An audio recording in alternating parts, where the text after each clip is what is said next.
A woman sits in a dead car in an empty parking lot in Boston at 2 in the morning. Snow's building on the windshield. The heater's broken. She's got no coat because it's wrapped around the 3-year-old sleeping in the back seat. Small fingers curled around a stuffed bear with one ear missing. Breathing slowly, trusting completely.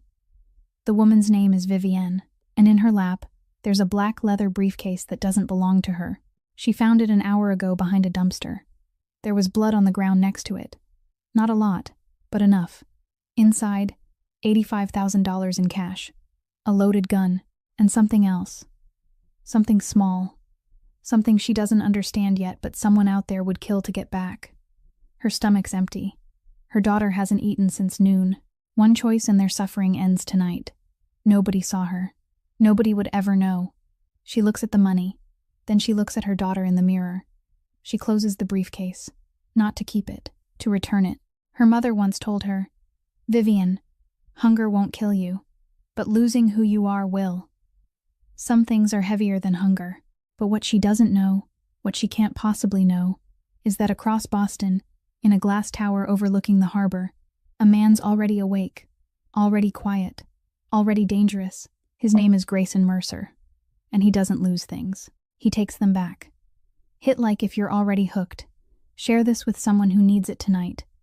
And subscribe because I promise you, you're not ready for where this goes. Now let's go back to the night that broke her. Vivienne Cross was 28 years old, but her eyes were far older than that number. They had seen too many things no one at 28 should ever have to carry. Too many doors slammed shut, too many backs turned on her, too many mornings when the city of Boston woke up, loud, busy, and utterly indifferent to the fact that she and her daughter had nowhere to go. But it hadn't always been that way. 5 years earlier, Vivienne was 23, studying in a nursing program at a community college in Portland, Maine. She wasn't the best student in her class, but she was the hardest working one. Her clinical instructor once told her that she had steady hands and observant eyes, the kind of person born to care for other people. Then she met Travis Wyatt.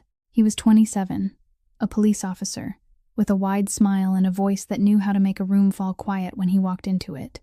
He held doors open for her. He called her special on their very first date. He said things no one had ever said to her before. Things like, "I'll never let anyone hurt you," and "You're everything I need." She believed him. She believed him because she wanted to, because her mother was gravely ill at the time and she was lonely, and he appeared at the exact moment when she needed someone beside her most. They were married after 4 months, so quickly that her friends didn't even have time to say anything. So quickly that by the time they wanted to speak, it was already too late. Travis wanted the wedding fast. Later, she understood why. Because control has to begin with ownership. 2 months after the wedding, she found out she was pregnant. Travis told her to quit school. It wasn't a suggestion, it was a demand. "You don't need a degree. You have me." So she quit. She had only 1 semester left before graduation. 1 semester. She carried that with her like an unhealed cut through all the years that followed. Then everything began to change. Not all at once. The worst things rarely arrive all at once. It started with his voice. Travis didn't like the way she spoke to store clerks. Travis didn't like her wearing that shirt outside. Travis didn't like her talking to her mother on the phone for too long. Then the voice became the pounding of a fist on the table. The pounding on the table became a fist driving into the wall beside her head. And the wall beside her head became her. The first time he hit her, she was 7 months pregnant. Her belly was full and heavy. Her legs were swollen. Dinner was 15 minutes late because her back hurt too badly for her to stand. He knocked the plate onto the floor, grabbed her by the hair, yanked her head back, and said in a very calm voice, "Don't ever make me wait." She didn't tell anyone. She didn't know who she could tell. Her friends were gone from her life. Her mother was in the hospital. And Travis was a police officer, the man everyone in the neighborhood called the nice guy. No one would believe her. She knew that before she ever tried. Ruthie was born on a night in November, tiny, wide-eyed. Her first cry rang through the delivery room, and Vivienne held her against her chest and thought, "Now I have a reason to endure all of this." And she did endure it. She carried the fear every time Travis opened the front door and came home.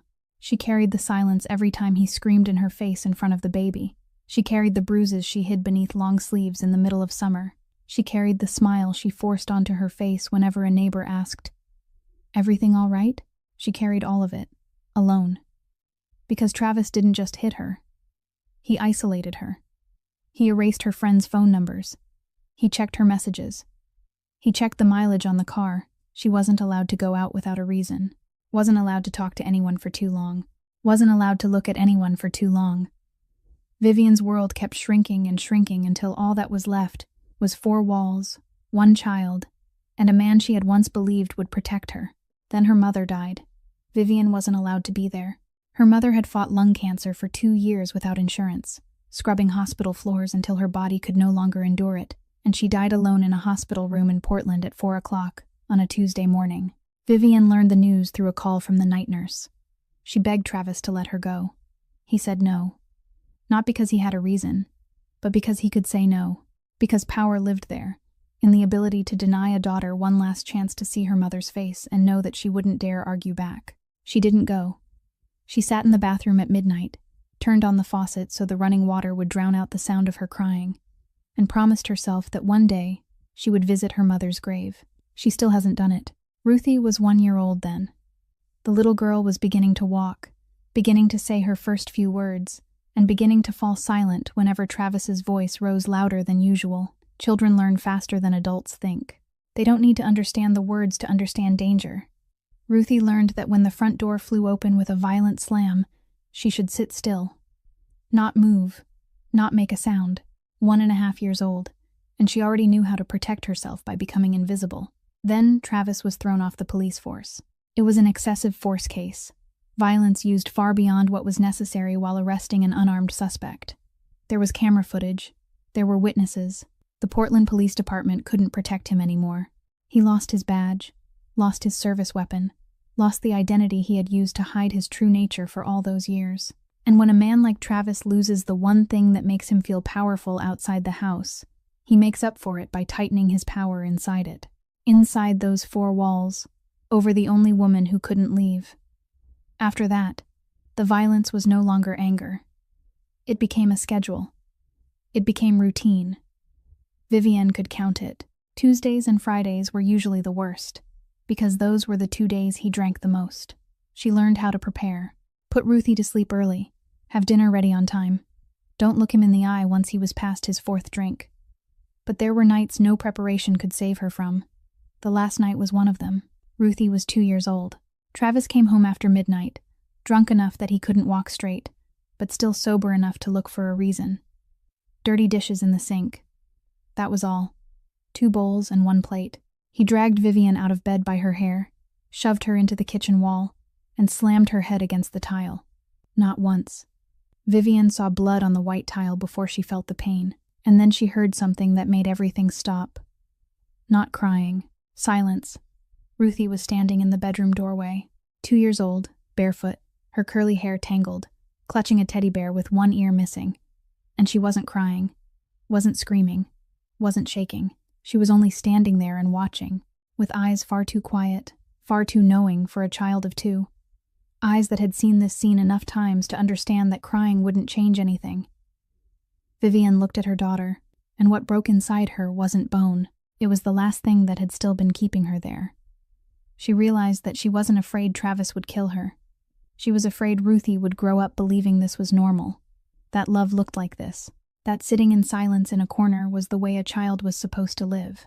That night, when Travis passed out on the sofa, Vivian picked up Ruthie, stuffed the teddy bear into her handbag, took the keys to the old Honda Civic, and drove away without looking back. No money, no documents, because Travis kept all of them. No phone. Just a car, a child, and the darkness on the highway at 3 o'clock in the morning. She didn't know where she was going. She only knew she had to get away. 3 days later, Travis woke up, realized she was gone, and called an old friend who was still with the Portland Police Department. He reported that Vivian had kidnapped his daughter, that she was mentally unstable, that the child was in danger. His friend helped file a missing persons report for Ruthie. Vivian's name was entered into the system. Not as a victim, as a suspect. From that night on, Vivian didn't dare step into any place connected to a system. Not a shelter, not a clinic, not a support agency, because every time her name was entered into a database, Travis would know where she was. She drove south from Portland, through New Hampshire, through Massachusetts. She stopped in Boston because the car ran out of gas near Dorchester, and she had no money left to buy more. Boston didn't welcome her. Boston doesn't welcome anyone. That city doesn't welcome. It simply absorbs. 1 year. She lived in that car for 1 year, washing dishes for restaurants that paid cash, cleaning laundromats, any job that didn't ask for her real name, didn't ask for papers, didn't ask why. Ruthie grew up in the back seat of that Honda. She learned how to sleep sitting up, learned how to eat from cans, learned not to ask, "Where's our home?" because she already understood that there are questions whose answers would only make her mother sad. That night, the night she found the briefcase, Vivienne had parked in the rear lot of the Stop and Shop on Adams Street in Dorchester since 9 o'clock in the evening. This was one of the parking lots she had memorized after a year of living on the road. The supermarket closed at 10 o'clock. The last employees left at 10:30. And around 1 o'clock, when the lot was completely empty and the city had fallen into a deep silence, she would go out back to where the large dumpsters stood beside the warehouse door and search, not for trash, for food, bread that expired that very day, yogurt cups with dented lids, fruit bruised in places the store could no longer sell. She had learned the pattern. Tuesdays and Fridays were the days they cleared the shelves. That night was Friday. Ruthie was asleep in the back seat. Vivienne locked the car, checked the mirror twice, then walked quickly toward the back of the supermarket. Wind off the harbor cut through the 2 thin layers of clothing on her body. The ground was covered in a fresh layer of snow, light but thick enough for every footstep to leave a mark. She reached the first dumpster, lifted the lid, black plastic bags, the smell of old food, nothing usable. The second dumpster was the same. She moved to the third one, the farthest away, near the back corner wall of the loading area, where the streetlight didn't quite reach, and that was when she saw it. Not inside the dumpster, on the ground beside it, as if someone had thrown it down or dropped it in a hurry. A black leather briefcase. She almost walked past it. She was tired. Her back had been aching since morning because she had slept sitting up for 3 nights in a row. But then she looked down and saw something else on the snow. A dark stain spread across the white ground. Not much, but she knew what blood looked like. She had seen her own blood on white tile enough times to recognize it. She stood still for 10 seconds, listening. Wind. The sound of cars far away on the main road. No one. She bent down and picked up the briefcase. Heavy. Real leather. Metal clasp. The kind of case she had never touched in her life. She carried it back to the car, locked the doors, checked that Ruthie was still sleeping. Then she opened it. The first thing she saw was money. Stacks of $100 bills, neatly bundled, wrapped in rubber bands. She didn't count it right away. She didn't need to count to know it was more than anything she had ever held in her hands. More than a year's rent. More than the tuition for the 1 nursing semester she had never been allowed to finish. Beneath the money was a gun. A Beretta, black, cold. She didn't know much about guns, but she knew enough to recognize that it was loaded, because Travis used to keep guns in the house, and she had learned how to check while he slept, just to know whether it was dangerous for Ruthie. Beside the gun was a small black USB drive, with no label, and in the side compartment, a watch. Expensive. She could tell that from the weight of it and the way the light caught on the face. She turned it over. On the back were 3 letters engraved deep into the metal. M.M.H. She didn't know what they meant, but she knew the owner of this briefcase wasn't an ordinary man. Ordinary men didn't carry $85,000 in cash with a loaded gun, and that blood out there wasn't from an accident. She sat in the car for a long time. Her hand rested on the stacks of money. She could feel the thickness of it beneath her fingers. $85,000. A newer car with a heater that worked. A small apartment with a door that locked. Food for Ruthie every day, not from dumpsters. A new coat. New shoes. A real bed. She could take the money right then, leave the briefcase behind, and drive away before sunrise. No one had seen her. No one would know. Her hand tightened. Then she looked up into the rearview mirror. Ruthie was sleeping. Her little fingers curled around the ear of her teddy bear. Her lips slightly parted. Completely unaware. Completely trusting her. And Vivienne thought of her mother. Not the mother lying in a hospital bed. The mother standing in other people's kitchens at 5 o'clock in the morning, scrubbing floors, never once taking a single pill that wasn't hers, even when her back hurt so badly she couldn't sleep. The mother who had once held her hand when she was 12 and said, "Vivian, hunger won't kill you, but losing yourself will." She looked at the money one last time, then she closed the briefcase. Gently, carefully, like closing a door she knew she wouldn't open again. She set the briefcase on the floor by the passenger seat, pulled the thin blanket up to her chest, leaned the seat back, and closed her eyes. Her stomach was still empty. The wind was still blowing through the crack in the car door. Snow was still falling, but inside that dead car, in that frozen parking lot in Dorchester, a woman had made a choice no one saw, no one knew about, and no one would ever stand up and applaud. Tomorrow morning she would find the address. She would return it. But while Vivian closed her eyes in that car, on the other side of Boston, in a glass tower overlooking the harbor, a man was already awake, already dangerous, and already beginning the hunt. Grayson Mercer didn't sleep. Not tonight. Not on most nights. He stood at the window of the penthouse on the 32nd floor in the Seaport District at 3 o'clock in the morning, one hand holding a glass of whiskey he hadn't touched, his eyes fixed on Boston Harbor below. Container ships lay still beneath yellow lights. The water was black and flat. The city slept beneath him, but he didn't, because Grayson Mercer hadn't slept well since the night he was 19 years old.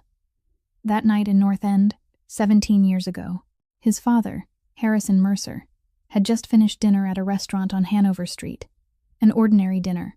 Pasta, red wine, a conversation about plans to expand the shipping routes farther south. Grayson was sitting in the back seat of the car. His father was in the front. The driver had just started the engine. Then the window beside the driver's seat shattered. Not one shot. 3. One after another. The driver collapsed over the steering wheel. His father fell sideways, reaching one hand toward the back, toward Grayson, as if the last instinct of a dying man was to shield his son. Grayson didn't scream. He didn't run. He climbed over the seat, crawled into the front, and pressed both hands against his father's chest. Blood. Hot. Heavy. Pouring through his fingers faster than anything he could stop. His father looked at him. His eyes were still open, still clear. And he said one sentence, the last one, in a voice Grayson would hear in his head every night for the next 17 years. "Don't let them change who you are." Then his eyes closed. Grayson pressed harder, shouted for help, pressed harder still, but his father was gone. When the police arrived, they had to pull Grayson out of the car. His hands were still pressed against his father's chest. The blood stayed dry on his skin for 2 days because he refused to wash it off. The scar on his left wrist didn't come from a knife or a bullet. It came from shattered glass that night. He never removed it, never hid it. It was there every time he rolled up his sleeves, every time he signed a contract, every time he made a decision no one else dared make. It reminded him of the cost. After the funeral, the Mercer family fell into chaos. Harrison Mercer hadn't only been the head of the family. He had been the man who held everything together, the single thread stretched between violence and order. Without him, the factions inside began pulling away from one another. Some wanted to sell territory to Salazar in New York. Some wanted to break everything apart. Some wanted to disappear and keep their peace. Grayson was 19. No one thought he was strong enough. He didn't think so either. But he remembered his father's last words, and he remembered pressing his hands against his father's chest and still failing to save him. He wasn't going to lose anything else. For 3 years, he watched, learned, and waited. He learned how to read people, learned how to stay silent at the right moment, learned how to tell the difference between loyalty and calculation. When he was 22, he took over. Not through violence. Through a meeting that lasted 7 hours in the basement beneath the old restaurant in North End, the place where his father had eaten his last meal. Grayson sat at the head of the table, said little, listened more. And by the time it ended, everyone in that room understood that Harrison Mercer's son wasn't a copy of his father. He was a more dangerous version. Because his father had ruled through respect, Grayson ruled through precision. 14 years later, the Mercer family was no longer the crude, violent organization his father had left behind. Grayson turned it into Mercer Maritime Holdings. Legitimate on the outside. Logistics, maritime shipping, port real estate. Inside, control of the entire shipping corridor from Boston to New York. Everything moving through the port passed through his hands, and anything that should never appear on paper never did. He wasn't a good man. He had never claimed to be a good man, but he had a boundary. One single boundary, non-negotiable, without exception, never to be crossed. No women, no children. His father had taught him that not with words, but through the way he lived. Harrison Mercer had once thrown one of his own men out of the family in the middle of the night because the man beat his wife. He had once stopped a deal worth $2 million after discovering that a business partner was using child labor at a southern port. His father believed that power without limits wasn't power at all. It was the loss of control. Grayson held on to that. Anyone who violated it, he dealt with personally. He didn't hand it off to someone else. Didn't work through intermediaries. It was the only principle in Grayson Mercer's world that functioned like morality. And tonight, standing before the window at 3 o'clock in the morning, cold whiskey in his hand, he wasn't thinking about money or territory or power. He was thinking about the briefcase lying somewhere out there in the dark city, and about the thing inside it that had the power to destroy everything his father had died to build. That briefcase wasn't just money and a gun. If that had been all it was, Grayson wouldn't have been standing awake at 3 o'clock in the morning. Money can be replaced. A gun can be replaced. But the USB drive inside that briefcase couldn't. 8 months earlier, Grayson had started noticing numbers that didn't match. Not major discrepancies. Small things. A container shipment listed as departing from Boston, but the ship's GPS showed that it had stopped in Newark 2 days before reaching the destination written on the paperwork. A payment to a subcontractor that no one in the finance department remembered approving. A shipping route changed at the last minute, with no reason recorded in the file. Taken separately, each thing could have been explained. But Grayson hadn't built an empire by accepting explanations. He had built it by asking questions, until there was nowhere left to hide. He began investigating alone. He told no one. He used no one inside the Mercer family. He hired an outside forensic accountant, paid in cash, met in places without cameras. The results came back in fragments over the course of many months, and every fragment pointed in the same direction. Someone inside Mercer Maritime was selling shipping routes to Jorge Salazar in New York. Salazar was a rival. Not the kind of rival found in business competition. The kind who, if he had enough information about Mercer's routes and schedules, could swallow the Port of Boston whole without firing a single shot. All he needed to know was where the cargo was going, when it was moving, and through whose hands it passed. And someone was selling him exactly that. The money from selling the information didn't move directly. It passed through 3 shell companies registered in Delaware, the kind of companies that exist only on paper, with no office, no employees, only a bank account. Over 3 years, $4.2 million had moved through that system. Grayson stored all of it on the USB drive, encrypted it, kept it with him, never copied it, because the man he suspected wasn't an enemy outside the family. It was Brennan Holt, his second in command. The man who had been with the Mercer family since Grayson was a boy of 15. The man his father had trusted. The man Grayson had called brother for 21 years. If Brennan knew Grayson had evidence, everything would disappear in a single night. The data would be erased. The shell companies would be shut down. And Brennan would know he was being watched, which meant he would act first. In this world, acting first meant a bullet or a knife before the other man ever had the chance to turn around. That was why Grayson kept the USB drive in the briefcase, carried it on his person, never let it out of his sight, until last night. Last night he had a meeting in Dorchester. A source inside Salazar's organization had reached out through an intermediary, saying there was more information, the name of the Mercer contact Salazar was using. Grayson went alone, with only his driver waiting outside. The meeting was set in the alley behind a closed laundromat, 3 blocks from the supermarket parking lot. The source never came. Instead, 2 men stepped out from the far end of the alley. Grayson recognized the trap before they had time to draw their guns. He dealt with the first man in 3 seconds. The second ran. But as Grayson turned, the briefcase slipped from his hand. He heard his driver lay on the horn, saw the headlights sweep into the alley, and he had to choose, the briefcase or his life. He chose his life. When he came back 15 minutes later, the briefcase was gone.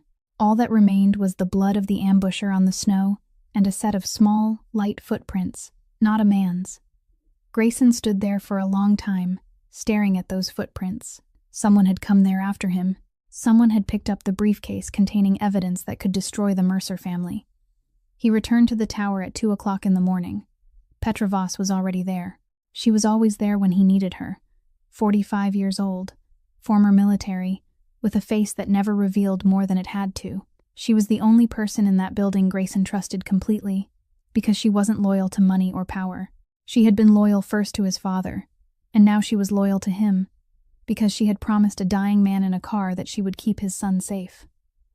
The footprints at the scene, Petra said. Small, worn shoes, not professional. Could have been a homeless person who picked it up. Grayson didn't turn to look at her. He kept staring out at the harbor through the glass. Find them, he said, before anyone else does. The next morning, Vivienne woke at 6 o'clock inside the snow-covered car. Ruthie was still asleep. The briefcase was still on the floor beneath the passenger seat, exactly where she had left it the night before. She looked at it for a moment, then out through the glass. Boston was waking up. Gray, cold, indifferent. She needed to find out what those 3 letters meant. MMH, the Boston Public Library on Boylston Street, opened at 9 o'clock. She knew because she had used the restroom there many times over the past year. She picked Ruthie up, carried the briefcase, and walked 40 minutes through the wind. Ruthie didn't ask where they were going. She was used to moving without knowing the destination. Inside the library, Vivienne sat Ruthie down in the children's section with a few board books, then took a seat at a public computer. She typed MMH Boston. The first result was Mercer Maritime Holdings, headquarters in the financial district, Boston. She clicked. The website was polished, with photographs of a glass tower and the executive board. CEO, Grayson Mercer. A portrait, black suit, a face that wasn't smiling. She looked at that photograph longer than she needed to. Not because he was handsome or because she was impressed, but because the eyes in that picture looked like hers, the kind of eyes that had seen something they could never forget. She wrote down the address on a small scrap of paper, shut the computer down, picked Ruthie up, and headed to the bus stop. Bus number 7. She used the last coins in her coat pocket, literally. After that ride, she had no money left to go anywhere at all. The Mercer Maritime Holdings building was taller than anything Vivienne had ever stood in front of. Glass, steel, light reflecting everywhere. 2 security guards at the entrance looked at her from 50 meters away. Worn shoes, thin coat, child in her arms. They didn't need to say anything. Their faces said it all. I need to see Mr. Grayson Mercer, Vivienne said. Her voice was steady. I have something that belongs to him. They looked at each other. One of them told her to wait. 5 minutes, then 10. Ruthie began to shiver from the cold. Vivienne pulled her coat tighter around her daughter, the only coat she had and the one she should have been wearing herself. Then a side door opened. A middle-aged woman with short hair and a sharp face led her inside. She didn't introduce herself. She didn't ask Vivienne's name. She only said, "Follow me." The lobby inside was warm. Ruthie let out a small breath when the heat touched her skin. Marble floors, high ceilings, the scent of coffee and leather. A different world. And in the middle of the lobby, a man was already standing there. Not sitting, standing, as if he had been too restless to sit. Grayson Mercer looked like the photograph online, and nothing like it at all. The picture had captured the lines of him, the shoulders, the jaw, the precision in the way he carried himself. But it hadn't captured the intensity, the sleepless eyes, the deliberate stillness of a man who controlled everything around him by refusing any unnecessary movement. The sleeves of his black shirt were rolled up, revealing a long scar on his left wrist. He looked at her. She looked at him. Then she stepped forward, set the briefcase on the table between them, and said, "I found this. I believe it belongs to you." He didn't move.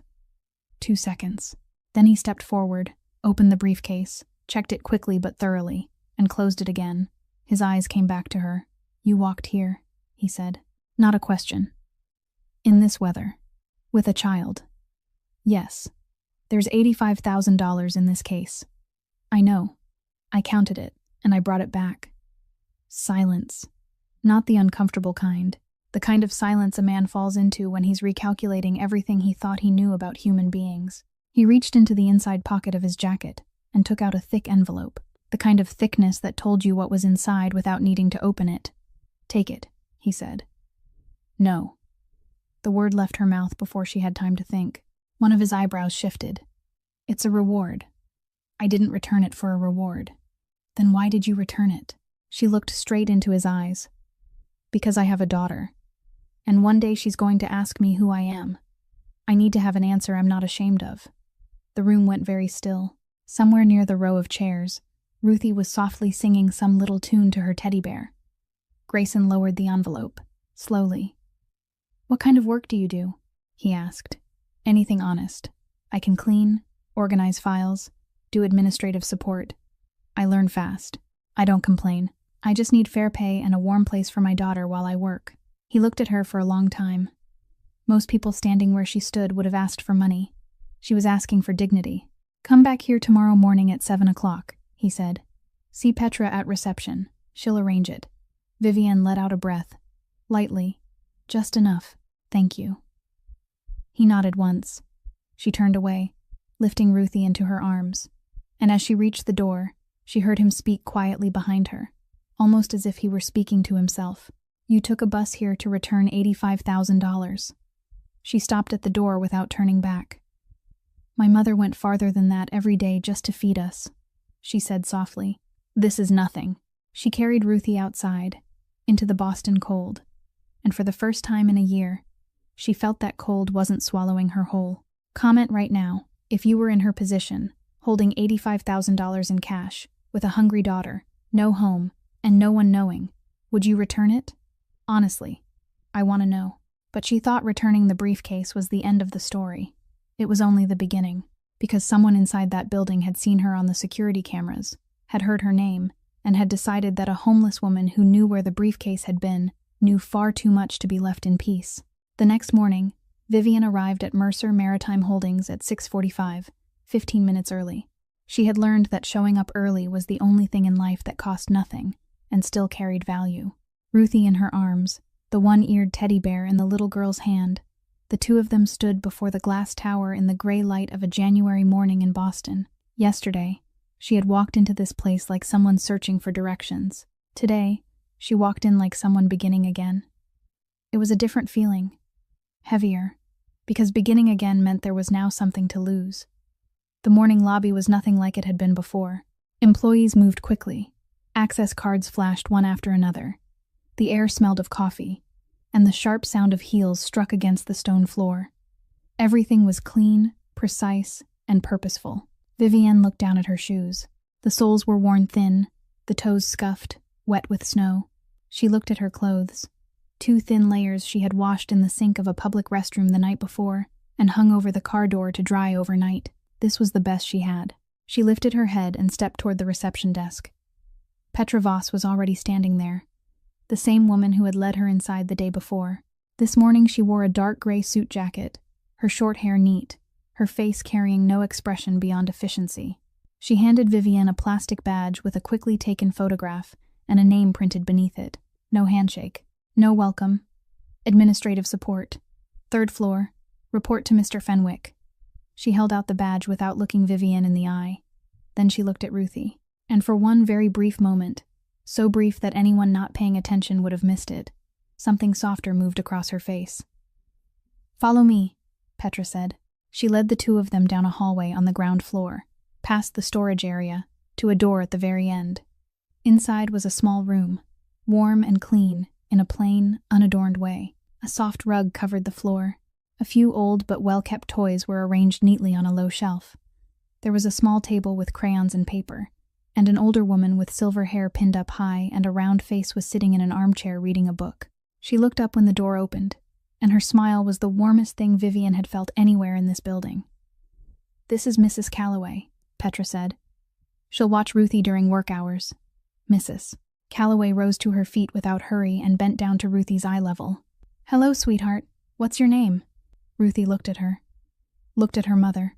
Looked back at the woman. Ruthie, she said softly. Ruthie. What a beautiful name. Would you like to see how many crayons we have in here? Ruthie didn't answer at once.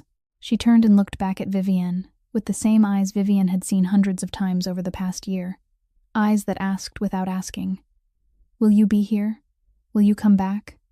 Is this safe? Vivienne knelt down, She took Ruthie's 2 small hands in her own. "Mom's right upstairs. I promise." Ruthie studied her mother for a long moment. A 3-year-old face, but eyes older than that by far. Then she nodded. One small, serious nod, as if she were signing an agreement she understood far better than any 3-year-old ever should. Then Ruthie turned, walked into the room, and made her way toward the shelf of crayons. 3 years old, and she already knew how to be brave. Vivian stood. Her throat was tight, but she didn't let it show. Not here. Not on the first day. Petra led her up to the 3rd floor in the elevator. The hallway was long, lined with glass, lit by white overhead lights. Employees moved back and forth carrying badges and tablets, with the faces of people who knew exactly where they belonged. Vivian didn't have that face, and she knew everyone could see it. Mr. Fenwick stood at the end of the hall in front of a door with no nameplate. He was about 55, thin, straight-backed, with the face of a man who had managed paperwork for 30 years and believed paperwork mattered more than people. He looked Vivian up and down without bothering to hide that he was evaluating her, and the result of that evaluation was clearly not a generous one. File sorting. Records inventory. Nothing else. Don't touch anything except what you're instructed to handle. Yes, sir. He opened the door. The records room lay behind it, and the moment Vivian stepped inside, she understood why no one wanted to work there. The room was long, narrow, windowless, with fluorescent lights flickering in the far corner. Metal shelves stretched from floor to ceiling, crammed with file boxes, cardboard cartons, and briefcases stacked in no order any ordinary person could have recognized. Dust lay over the boxes on the highest shelves, the smell of old paper and air trapped too long in one place. 3 years of records left unsorted, maybe more. Vivian stood there, taking in the room. Then she removed her thin outer layer, hung it over the back of the only chair in the room, and began to work. From the left corner, first shelf, first box, she didn't need anyone to tell her where to start. She was used to finding order for herself in the middle of chaos. She had been doing that for a year inside a dead Honda in Dorchester. Rumors spread faster than the elevators in that building. Before noon on her first day, the entire 3rd floor knew. Before the end of the 2nd day, the whole building knew. The woman the boss had personally hired. From the street, without an interview, without human resources, without any of the procedures everyone else had to go through.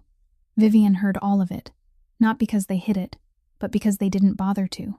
The whispers in the coffee area stopped when she walked past, then started again the moment she was gone. The looks in the elevator dropped to her shoes and then shifted away. The way people edged a little farther off when she sat down at a lunch table in the canteen. Not obvious, but obvious enough. She said nothing. She came early, stayed late, and worked. On the afternoon of the 3rd day, 2 women appeared in the doorway of the records room. One had brown hair, careful makeup, and a cup of coffee in her hand that she wasn't drinking, only holding so she'd have something to do. The other was blonde, with a wide smile, the kind of smile that had teeth but no warmth. "So you're the one," the brunette said. Vivian looked up from the stack of files. "The one Mr. Mercer hired personally." The blonde laughed, the kind of laugh that wasn't really laughter. "I was assigned to this department by his assistant," Vivian said, her voice even. "Same thing." The brunette looked her up and down, slowly, measuring. "You do know people are going to talk, right? People talk when they don't have anything more useful to do." Vivian replied. Then she turned back to the stack of files. The 2 women stood there for a few more seconds, waiting for some kind of reaction. A crack, some anger, some confusion they could carry away and repeat to someone else. But Vivian gave them nothing. They left. She let out a breath, slowly, then kept working. By the end of the first week, Vivian had sorted the entire vendor contract archive from 3 years earlier, arranged by date, by code, by shipping route. The records room was beginning to look as if someone had actually worked there for the first time in years, and it was in the middle of that sorting that she saw something that didn't match. 3 shipping manifests, the same container number, but 3 different destinations listed across 3 separate sets of documents. The first set said Boston to Savannah. The second set showed that same container from Boston to Newark. The third set, with that same container number, said Boston to Charleston. The declared weight didn't match either. The first set said 12 tons. The second said 18 tons. The third said 14. The same container couldn't weigh 3 different amounts and travel to 3 different destinations. Vivienne didn't know what it meant. She didn't understand logistics or maritime shipping or anything else that happened outside this records room. But she knew how to count. And she knew when numbers were lying.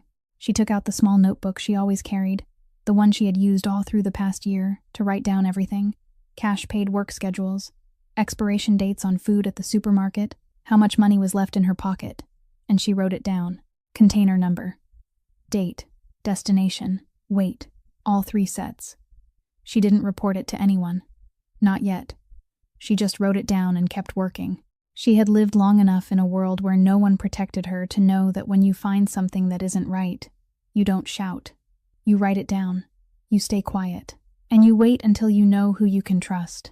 That afternoon, Vivienne was pushing a cart of files down the hallway on the 3rd floor when she felt someone watching her. Not the kind of stare from curious employees or from the 2 women the day before. A different kind. Heavier. She turned her head. A man was standing at the far end of the hall, 40 years old, tall, broad-shouldered, in a dark gray suit, with the kind of face that might once have been pleasant 10 years ago, but now held nothing but calculation. He didn't smile, didn't nod, didn't say a word. He only stood there and watched her. Watched her all the way down the hall until she turned into the elevator. Then he pulled out his phone and made a call. Who is she? Brennan Holt wasn't asking because he didn't know. He was asking because he knew far too well. He had watched the security footage from the morning before. He had seen the woman in the thin coat carrying a child into the lobby and setting the black leather briefcase on the table in front of Grayson. The briefcase that should have vanished forever on the night of the ambush in Dorchester.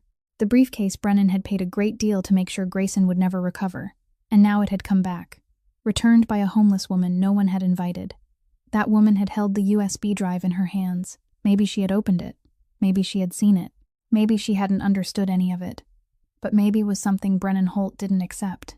The small studio sat in a low-rise building near the harbor, a 15-minute walk from Mercer Maritime. Petra handed her the key that afternoon without much explanation.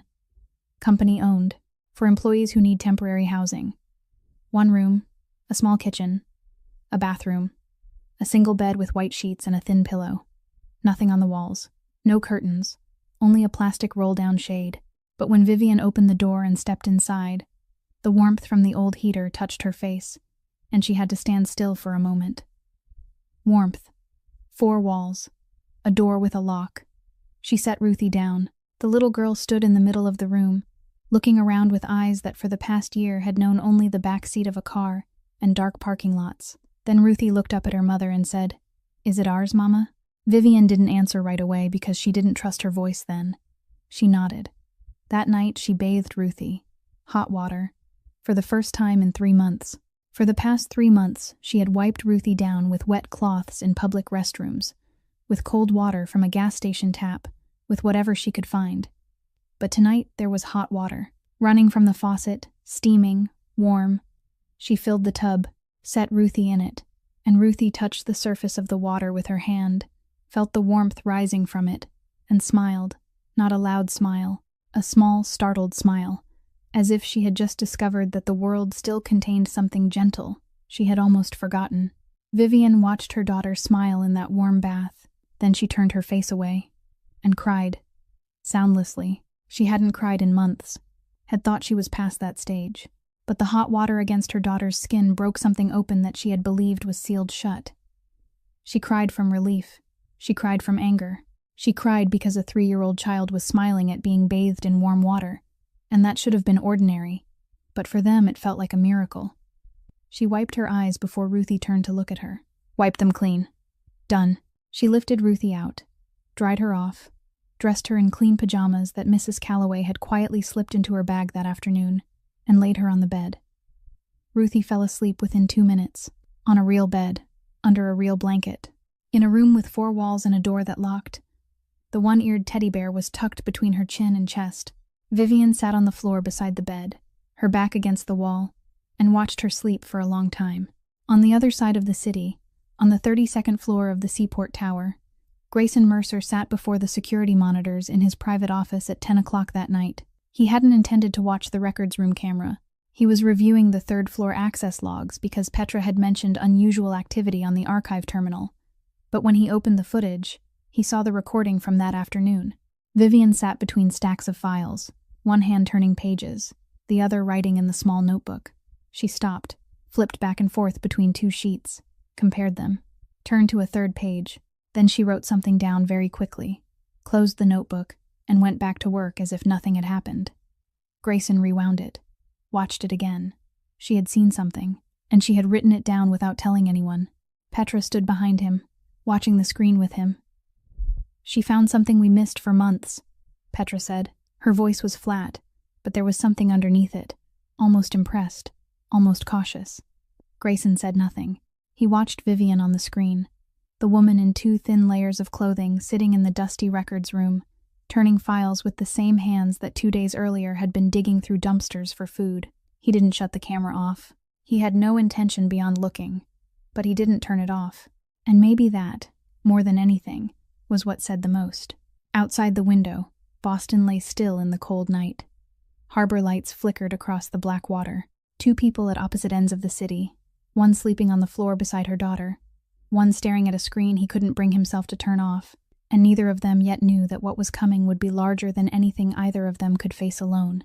No one survives alone. The 3rd week began normally. Vivian arrived at 6:45, as she did every day. She left Ruthie with Mrs. Calloway, went up to the 3rd floor, entered the records room, started where she had stopped the day before. She had already organized 2/3 of the archive. Mr. Fenwick didn't praise her, but he no longer looked at her with that assessing stare either. That was his version of praise.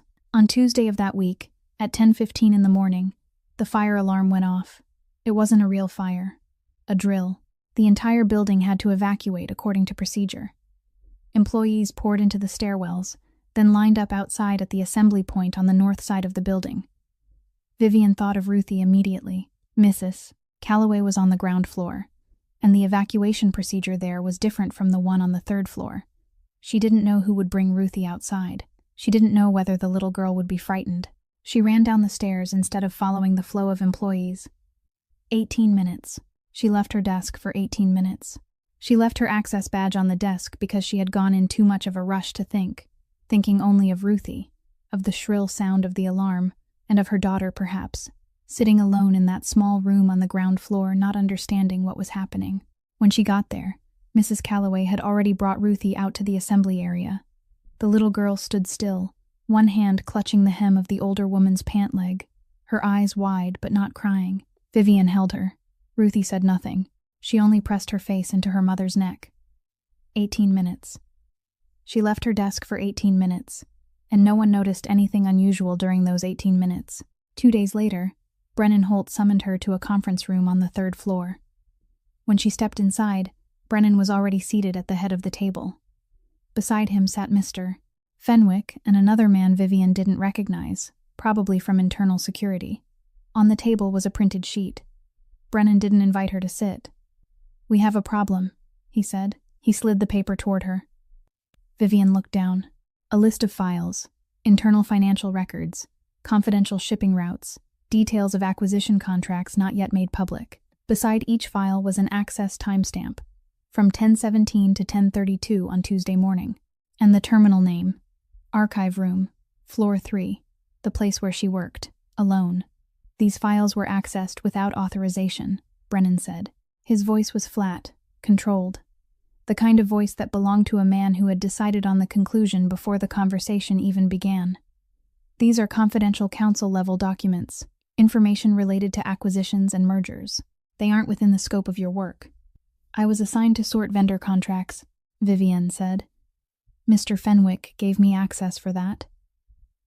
"Mr. Fenwick gave you access to vendor records, not confidential council documents."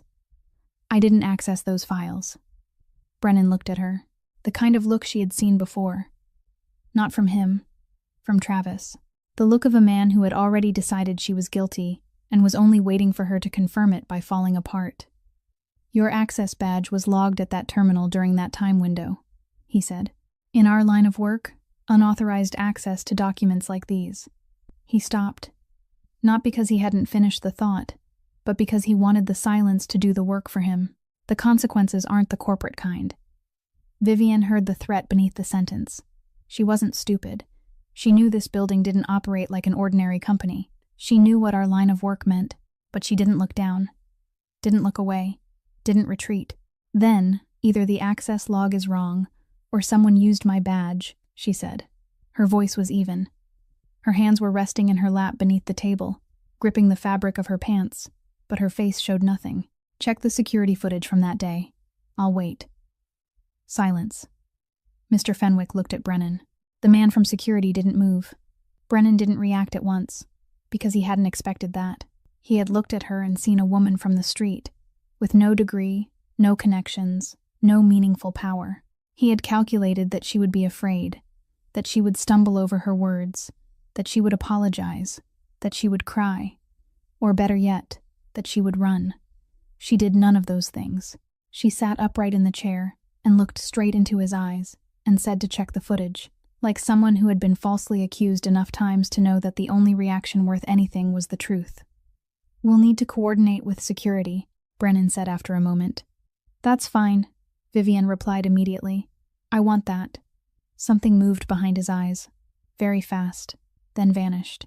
She stood up, because no one had told her to sit, which meant she didn't need anyone's permission to rise, and walked to the door.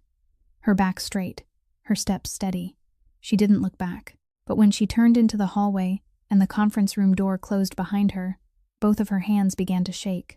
That night, after Ruthie fell asleep, Vivian sat on the edge of the bed in the small studio and allowed herself to be afraid. 5 minutes. She counted them in her head. 5 minutes to let her hands shake, to let the weight settle in her chest, to let Brennan Holt's flat voice echo back through her mind with the words, "The consequences aren't the corporate kind," and to fully understand that she was inside a place where the rules didn't work like anywhere she had ever known. 5 minutes. Then she wiped her eyes, even though they were dry because she wasn't crying. It was only habit, wiping away anything that might become a sign of weakness before it had the chance to form. She stood up, took out the small notebook, sat at the kitchen table beneath the yellow light, and began to write. She wrote a timeline. Tuesday. 10:15, fire alarm. 10:16, left her desk, access badge on the desk, ran down the stairs to the ground floor. 10:20, reached the assembly point, found Mrs. Calloway and Ruthie. 10:34, returned to the records room, badge still on the desk. 18 minutes. She recorded every minute clearly. Then underneath that, she added the 3 shipping manifests. Container number, date.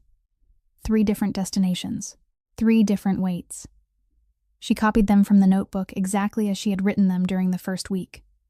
She didn't know what those numbers meant in the larger picture, but she knew they weren't right. And she knew that if someone was framing her because she knew too much, then what she knew belonged in the hands of the right person, instead of disappearing with her. She wrote until 1 in the morning. Read it over twice, folded it, slipped it into an envelope. The next morning, she arrived earlier than usual. 6:30. Petra Voss was already at the reception desk. She was always there before anyone else in the building, as if she had nowhere else to be, or didn't want anywhere else at all. Vivian placed the envelope on the counter in front of her. This is a detailed statement of my movements on the day of the fire drill, minute by minute, along with some notes on irregular records I found while sorting the archive. Petra looked at the envelope, looked at Vivian. No one asked you to submit a statement. I know. Petra picked up the envelope. Her expression shifted, just slightly, the kind of shift that would have been easy to miss if you weren't looking closely, like the first time she had looked at Ruthie. Almost cautious, almost respectful. That afternoon, when Vivian went down to pick up Ruthie from Mrs. Calloway's room, the little girl was sitting at the small table drawing with crayons. Mrs. Calloway handed Vivian a piece of paper. She drew this morning. Vivian looked at the picture.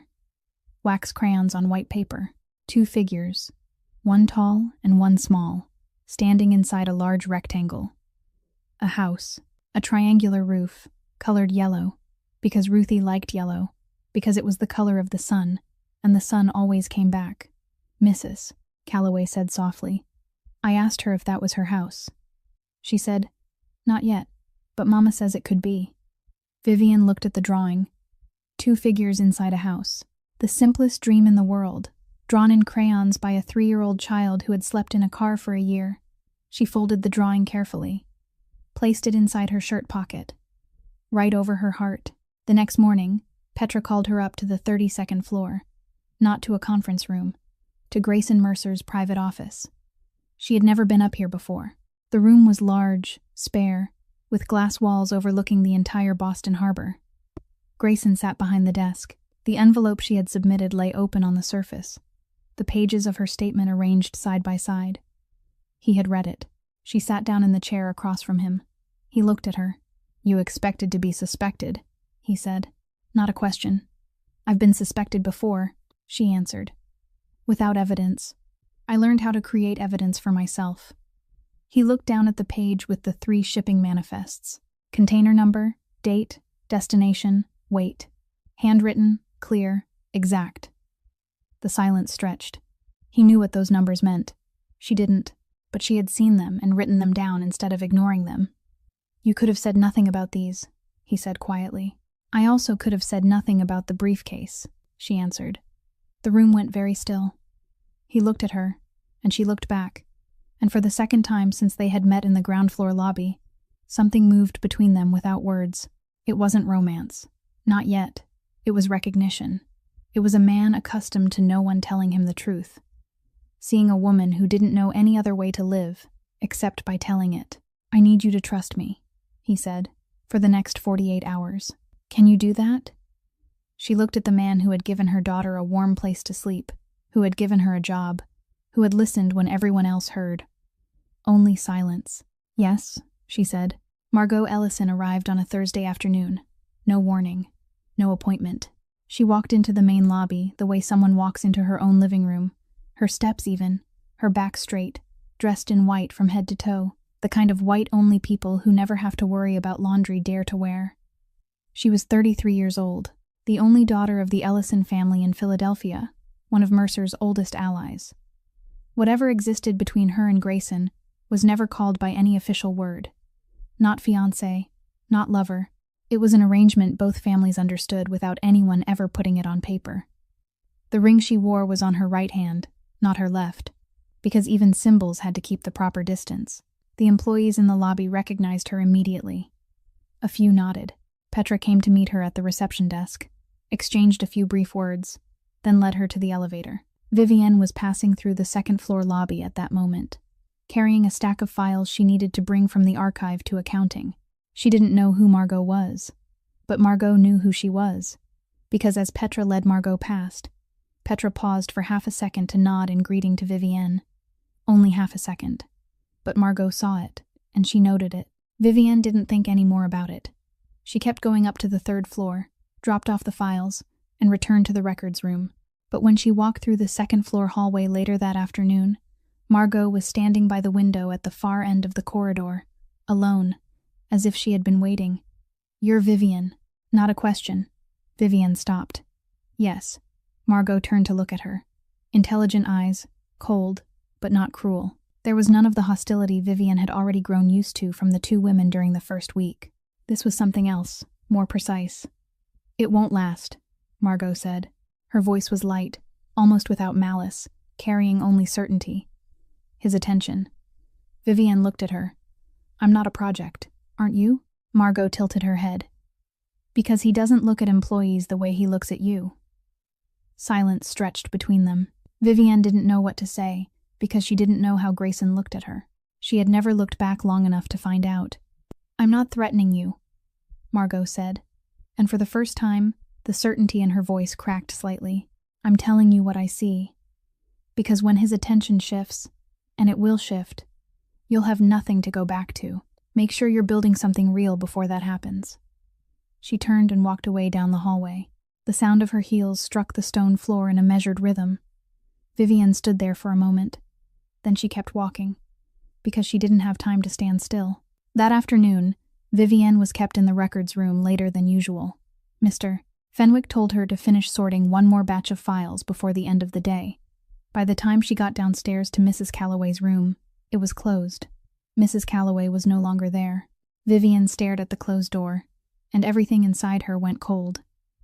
She turned back toward the lobby, moved quickly, almost ran, and then she saw Ruthie. In the ground floor lobby, sitting on the large leather sofa, her feet not touching the floor, the one-eared teddy bear in her lap. eating a sandwich. Beside her, at the far end of the sofa, sat Grayson Mercer. He wasn't looking at Ruthie. He was reading a file in his hands. But the sandwich had been cut into small triangles, the way people cut them for children. The kind of cut an adult has to think about before making, has to pause and choose to slice diagonally instead of straight across, because children can hold triangles more easily. Vivienne stood at the entrance to the lobby, looked at her daughter, sitting beside the most powerful man in that building, eating a triangle sandwich, her legs swinging. She was hungry, Grayson said without looking up. Thank you. She told me the bear's name is Captain. Yes. She said her favorite color is yellow because that's the color of the sun, and the sun always comes back. Vivienne didn't say anything. Her throat tightened. She also said her mother sings to her every night, even when she's tired. Vivienne looked at her daughter, peanut butter at the corner of her mouth, bright eyes, and she asked softly, "She talked to you?" Because Ruthie hardly talked to anyone, not to Mrs. Calloway beyond a few words, not to the employees, not to other children, if there were any. The little girl kept her silence the way other people carried shields. Ever since she was 2. She did, Grayson answered. He looked up for the first time, and in that moment, Vivienne saw something on his face she couldn't name. It wasn't love. Too early for love. It was what comes before love. It was the realization that a 3-year-old child who stayed silent with the entire world had chosen to speak to him, and he didn't know what to do with that. At the same time, 3 floors above them, Brennan Holt sat in his private office reading the results of the background check he had ordered to be run on the name Vivienne Cross. There wasn't much. No active bank account. No fixed address. No formal employment record in the past 3 years. But there was one thing. A missing persons report for a child named Ruth Ann Wyatt, 3 years old. Reporting party. Travis Wyatt, former police officer in Portland, Maine. Person accused of kidnapping. Vivienne Cross Wyatt. Brennan read it twice. Then he smiled. For the first time in weeks, he picked up the phone and called a number in Portland. Not the police. A personal number belonging to Travis Wyatt. "Mr. Wyatt," Brennan said, his voice as calm as if he were calling to confirm an appointment.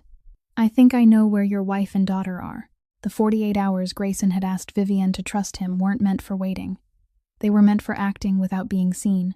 Immediately after that meeting with Vivienne in his office, he handed the USB drive to an outside IT firm he had used for years. No connection to Mercer Maritime. No connection to anyone in the building. A team of digital forensics specialists in Cambridge, paid in cash, met in places without cameras. The kind of people he only called when he needed answers. No one else was allowed to know the questions to. The results came back in 18 hours, and every page pointed to the same man. Brennan Holt had been selling Mercer Maritime's shipping routes to Jorge Salazar in New York for 3 years. Not a few routes. The entire primary schedule. Departure times, destination ports, container codes, ship names, even details about shipments that never appeared on the official books. Everything Salazar needed to know exactly when Mercer was weakest, when cargo was moving through, when the port was empty. The payments for that information flowed through 3 shell companies registered in Delaware. Empty companies, no offices, no employees, only bank accounts and digital signatures. Over 3 years, $4,200,000 had moved through that system, from Salazar, through 3 layers of ghost companies, into a personal account Brennan had opened in the Cayman Islands under an assumed name. But that wasn't all. The USB drive also contained communication logs, encrypted messages between Brennan and a contact on Salazar's side. And in those messages, Grayson found the thing that made him set the documents down and sit very still for a long time. The night in Dorchester. The night he was ambushed. The night he lost the briefcase. The meeting with the source he had believed was real had been arranged entirely by Brennan.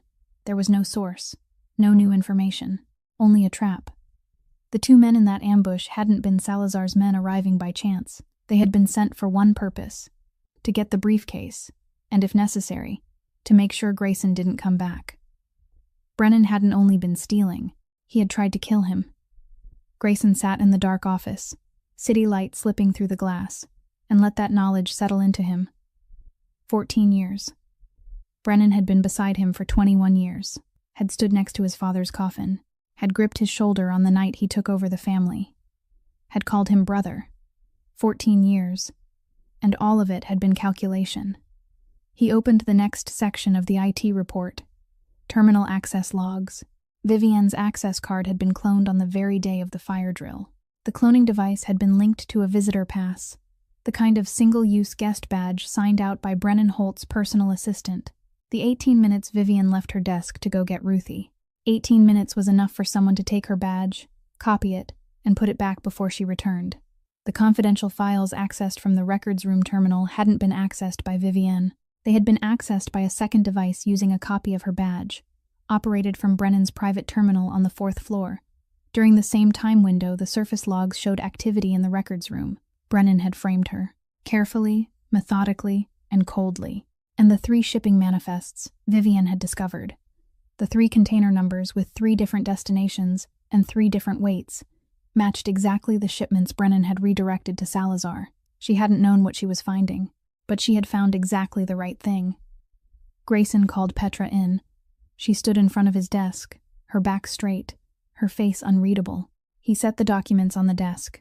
Her badge was cloned, he said. The accusation of unauthorized access was staged. Petra didn't look surprised. I checked the camera footage days ago, she said. Her voice was flat but clear. I saw Brennan's assistant near her desk during the fire drill. I was waiting for you to ask. Grayson looked at her. You knew. I suspected. The proof was your job. I only keep my eyes open. Silence. Grayson looked out at the window. Boston Harbor lay still in the night. Container ships lined up beneath yellow lights. The empire his father had died to build, the one Grayson had spent 14 years protecting, was being sold piece by the man he had called brother. He turned back to Petra. Who has Brennan contacted in the last 24 hours? A number in Portland, Maine. Personal. We haven't identified the owner yet. Grayson nodded. Find out. Right now. Because he had a feeling that $4,200,000 and 14 years of betrayal weren't the worst things Brennan Holt had done. That evening, Vivienne left the building at 6:15. Ruthie was in her arms, the one-eared teddy bear wedged between the child's chin and chest, her head resting against her mother's shoulder. It was already dark. In February, Boston turned dark by 4:30. The wind off the harbor carried the smell of salt and machine oil, cold, damp, cutting through the 2 thin layers Vivienne wore. The path from Mercer Maritime back to the studio passed through an alley between 2 rows of warehouse buildings near the docks. In daylight, it was crowded with trucks coming and going. At night, it was empty, dark, with only one street lamp at the mouth of the alley and another at the far end. Vivienne walked that stretch every evening. She knew every puddle, every pothole, every crack in the concrete. She wasn't afraid of the dark. She had lived in darkness for a year, but tonight there was something different. She felt it before she saw it. The instinct of someone who had lived in fear long enough to know when the air changed. The car was parked in the middle of the alley. Not a warehouse truck, a sedan, black, lights off, engine running. She stopped, 10 meters ahead. The car door opened, and Travis Wyatt stepped out. Everything inside Vivienne stopped at once. Her heart, her lungs, her legs, her thoughts. 1 second, maybe 2. But in those 2 seconds, a year of running, a year of looking over her shoulder every time she turned a corner, a year of flinching whenever she heard a car door slam in a parking lot, all of it crashed down into one heavy mass on her chest. He was standing there, 10 meters away, heavy coat, both hands in his pockets, the stance she knew by heart, the ordinary stance. That was the most terrifying part. Travis was always at his most ordinary just before everything became its worst. Hi, Viv. His voice was light, familiar, the kind of voice he used when other people were watching. I've been looking everywhere for you. Ruthie felt it. Children don't need to understand words to recognize danger. They read their mother's body. And Vivienne's body in that moment was a wire pulled so tight it was about to snap. Ruthie tightened her arms around her mother's neck. Her 2 little hands locked on, and she trembled, not crying, not screaming, trembling in silence. The kind of trembling she had learned at 2 years old, standing in a bedroom doorway watching her father slam her mother's head into a wall. Silence was how Ruthie survived. And that silence, that shaking without tears, tore through Vivienne harder than any blow Travis had ever landed on her. She lowered Ruthie down, gently, set her behind her. Ruthie gripped the leg of her mother's pants, and made no sound at all. Vivienne stood straight, looked at Travis. Give me my daughter, Travis said. He took one step forward. "She's not yours," Vivian said. Her voice didn't shake. She didn't know how it was possible that it didn't shake. "You won't touch her. Not tonight. Not ever again." Travis smiled. The smile she had seen hundreds of times. The smile before the storm. He took another step, and then the darkness behind him moved. Not dramatically. No loud footsteps. No shouting. Just 3 figures separating from the shadows at the far end of the alley behind Travis's car. Quiet, as if they had been standing there since before he arrived. Grayson Mercer stepped out first. 2 men followed behind him, large, expressionless, their arms hanging at their sides. Grayson didn't look at Vivian. He looked at Travis, and Travis turned around. The old police instinct recognized it immediately. Not the face, the type of man. The kind of man who, when he stands motionless in a dark alley with 2 others behind him, tells you that whatever you do next will decide whether you leave that alley walking or not. "You've got 3 seconds to get back in your car," Grayson said. His voice wasn't loud, wasn't threatening. Flat in the way only men who don't need to threaten ever sound. Travis looked at the 2 men behind Grayson, looked back at Grayson. "This is between me and my wife," Travis said. "She's not your wife, and you're standing on my docks." Grayson paused. 1. Travis didn't move. He was calculating. Vivian could see that on his face. The same face he wore every time he decided what she had done wrong that day. The same machinery of calculation behind his eyes. 2. Travis looked at Grayson for 1 more second, then looked at Vivian, looked at Ruthie hiding behind her mother's leg. And he made the choice cowards always make when they come face to face with someone stronger. He retreated, turned back to the car, opened the door, got in, started the engine, drove away. The red taillights disappeared at the end of the alley, but Vivian knew. She knew Travis. He wasn't giving up. He was only leaving because he didn't have the advantage yet. He would come back. He always came back. The alley fell quiet again. The sound of Travis's engine faded, then disappeared completely. All that remained was the wind off the harbor, the slap of water against the dock, and Vivian's breathing. Fast, shallow, the breathing of someone who had just kept herself from collapsing in front of her daughter. Grayson turned to look at her. She was still standing straight. Her back was still shielding Ruthie. Her arms hung at her sides, but her hands were clenched so tightly that her knuckles had gone white. Her eyes were dry. She wasn't crying. She hadn't cried in front of Travis for 3 years, and she wasn't about to start now. "How long?" Grayson asked. 2 words, but she understood what he meant. Not how long since she had left. How long since all of it had begun. "Almost 3 years," she said. Grayson's jaw tightened. Slowly, she saw the muscle shift beneath his skin, saw the scar on his left wrist go pale as his fist tightened. The kind of reaction that belongs to someone forcing something enormous into a very small space inside himself. He didn't ask for details. Didn't ask how many times or how bad it had been or why she hadn't called the police. He didn't ask because he understood that there are questions whose asking is only another form of violence. "He won't come back," Grayson said. "You can't promise that." "Yes, I can." She looked at him, and she understood. Not the details, not what he would do or how he would do it.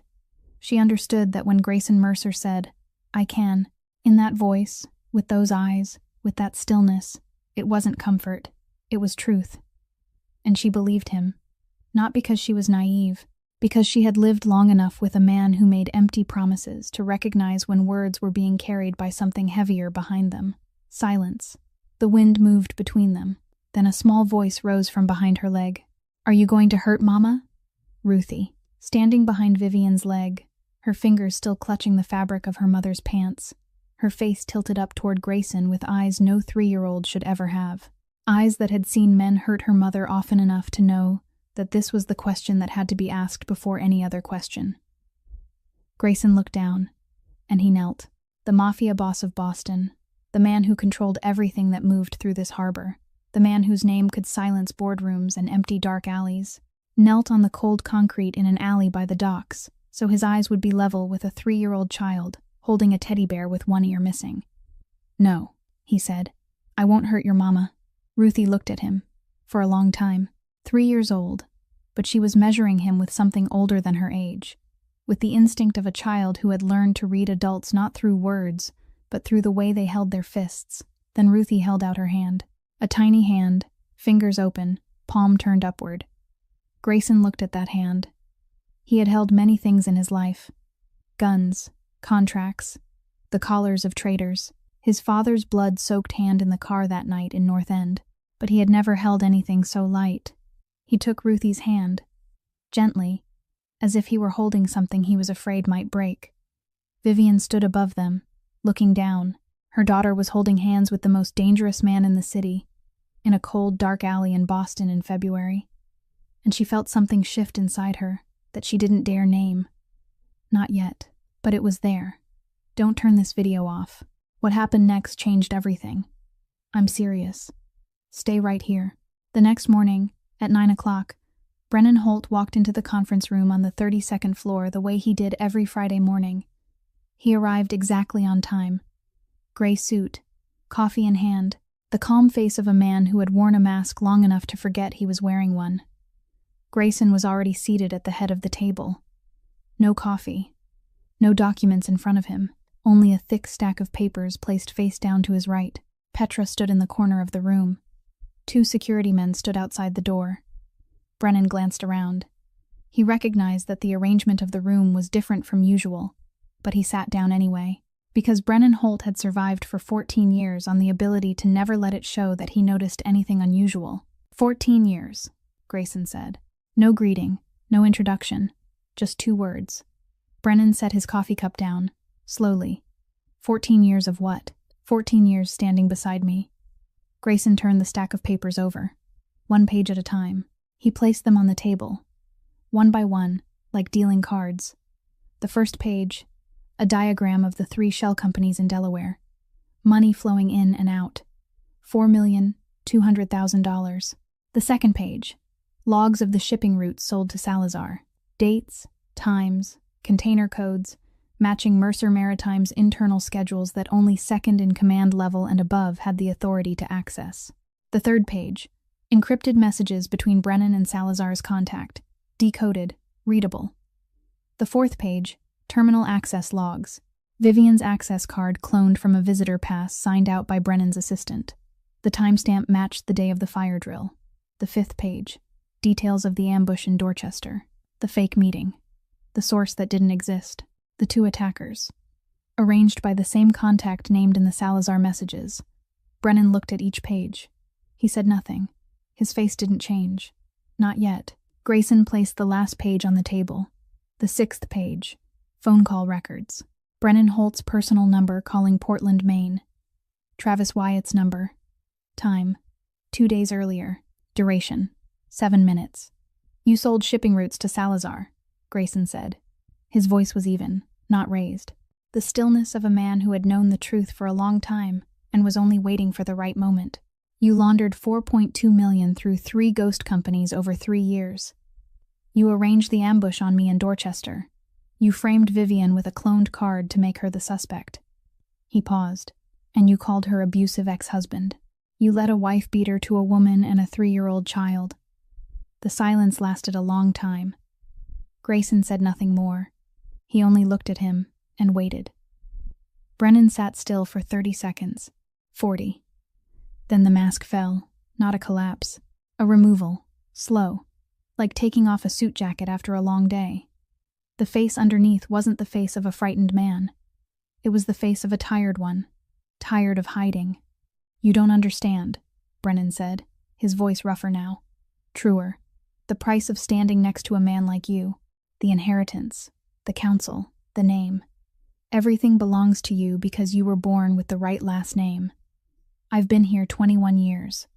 I built half of what you call yours, and I'm still only second in command. Still only the man standing behind. I built what I have, Grayson said. And my father died so I could build it. Your father chose you, Brennan said. He always chose you. I was there first. I was better. But I didn't have the name. Grayson looked at him. So you sold me to Salazar. I took what I deserved. You led an abuser to a woman and a child. Brennan didn't answer that question, because there was no answer to it that wouldn't turn him into something even he didn't want to look at. Outside in the hallway, Through the slightly open door, Vivian stood with her back against the wall. She hadn't meant to listen. She had been on her way to the records room when she heard Brennan's voice carry out. She stopped, and she heard everything. Brennan saw her through the gap in the door. His eyes rested on her for a moment. Not hatred anymore, something closer to exhaustion. "You should have taken the money and left," he said to her. Vivian looked straight into his eyes. "And you should have been honest 14 years ago. We both would have been somewhere else by now." Grayson looked at Petra. "Call the FBI," he said. "Financial Crimes Division. Hand over everything." Petra nodded and stepped out. Brennan remained seated. The two security men entered. He didn't resist, didn't run, didn't beg.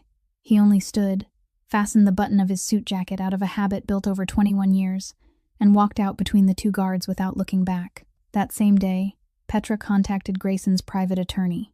The domestic abuse file was sent to the FBI, along with evidence that Travis Wyatt had filed a false report and a fraudulent missing persons report with the help of an old friend in the Portland Police Department.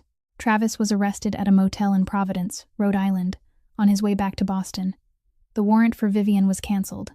Her name was removed from the system. For the first time in 1 year, Vivian Cross was no longer a suspect in any database.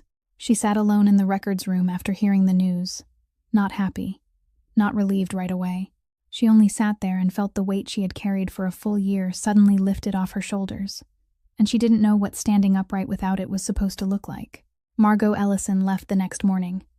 There was no confrontation, no tears, no angry phone call at midnight. She appeared in the lobby at 9 o'clock that morning, wearing a cream-colored coat, her hair neat, pulling a small suitcase behind her, the kind of suitcase people carry when they know they won't be coming back, but don't want to turn leaving into an event. She stopped at the reception desk, said a few brief words to Petra.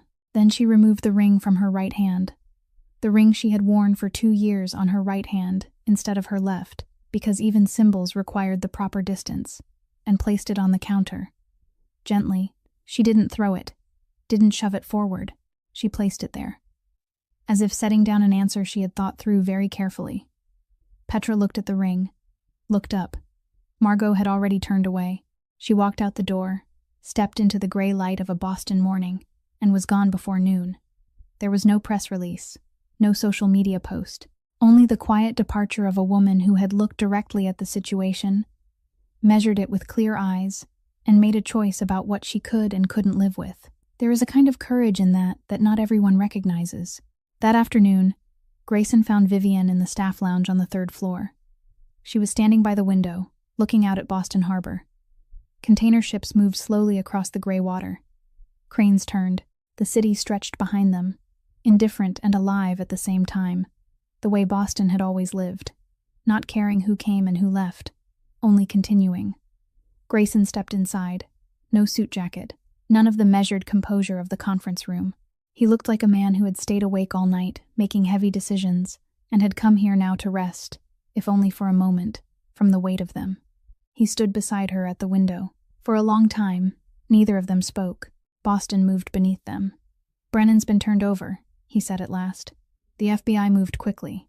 "We're beginning a full internal audit." He paused. "Your job is confirmed, officially. A position in operations oversight, if you want it." "I do." Silence. Then he spoke again, slowly, as if every word was heavy, and he was choosing carefully. "My father built all of this from nothing.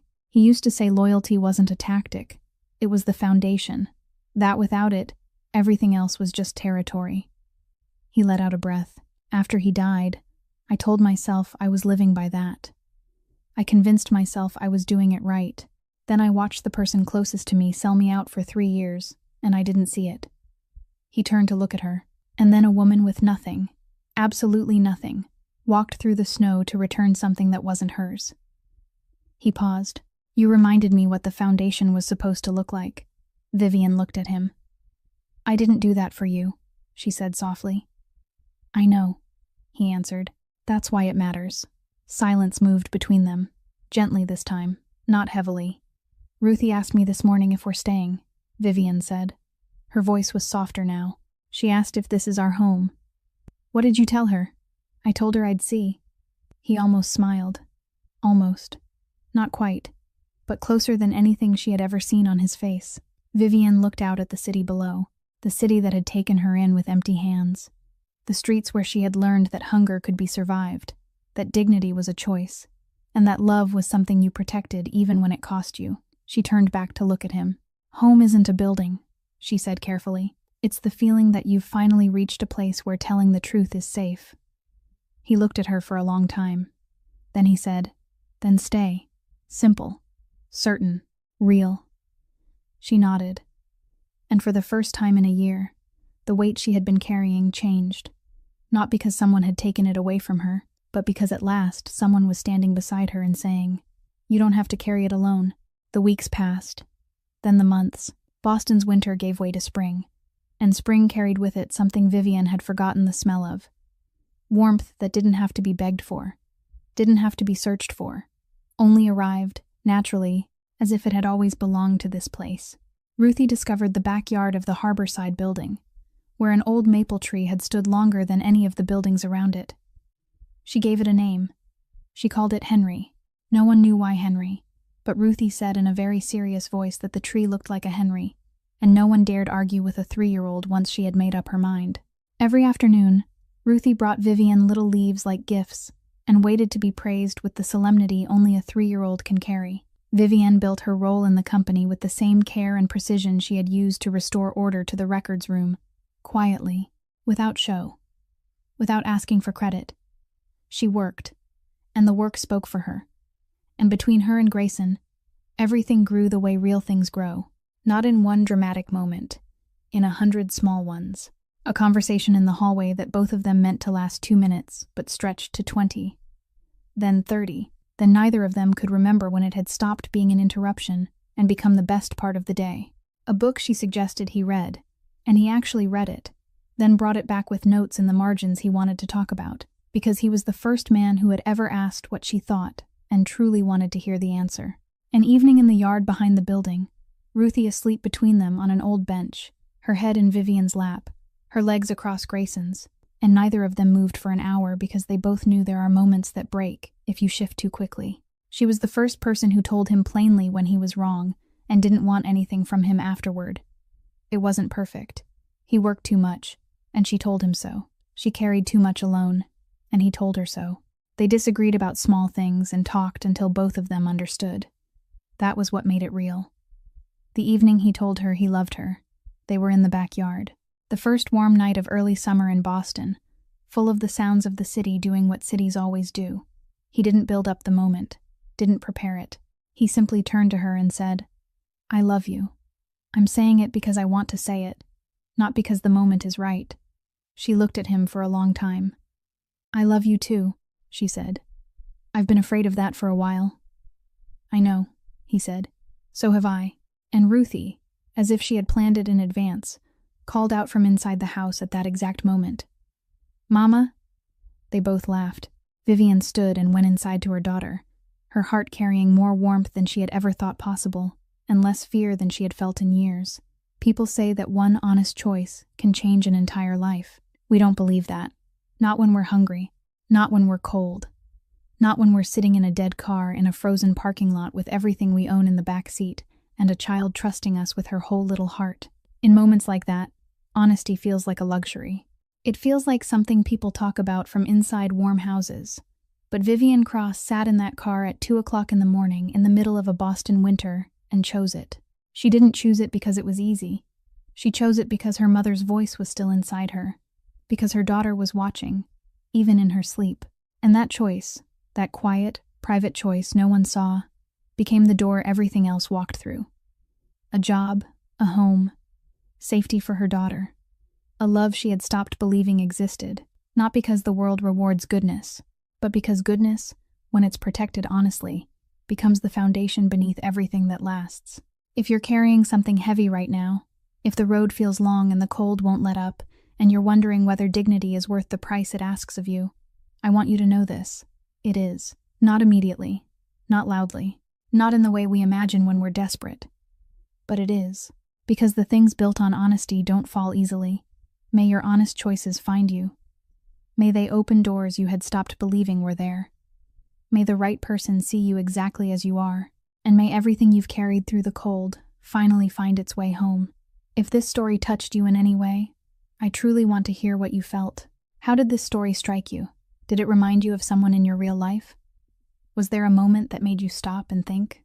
Please share it with me in the comments, from the deepest place in your heart, because every comment you leave gives us the strength to keep telling stories like this every single day. If you think this story deserves it, please press the like button, share it with someone who needs to hear it today, and subscribe to our channel so you don't miss the next videos. I wish everyone watching this video good health, a joyful life, and peace in every single day. Goodbye, and I'll see you in the next video.